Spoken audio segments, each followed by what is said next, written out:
Saya berjanji akan jadi umat Islam, umat Muhammad yang soleha. Kami hari-hari sebut bila nak sampai sebab keterujaan itu kita merasa Rasulullah dekat dengan kita. Sepanjang perjalanan tadi pun kami berselawat untuk mendapatkan rasa yang sangat kita inginkan.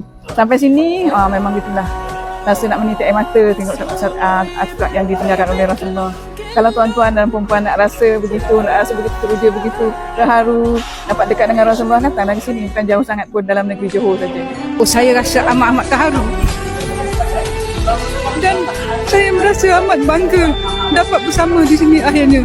Dah lama saya bertujuan nak datang sini, tetapi alhamdulillah pada tahun ni saya dapat berkumpulkan orang-orang saya, sahabat-sahabat saya dari Terengganu dapat datang di sini. Siapa yang dapat melawat negara ini akan terasa macam tersentuh sangat ya, sebab Rasulullah adalah Rasul pilihan Allah, dan kita dapat melihat pakaian daripada pakaian dan juga anggotanya, terutama rambut dan juga janggut Nabi ya, dan juga tempat simpanan susu. Rasa macam ya Allah, tahu nak cakap macam gembira bercampur dengan sedih kerana gembira lah ya.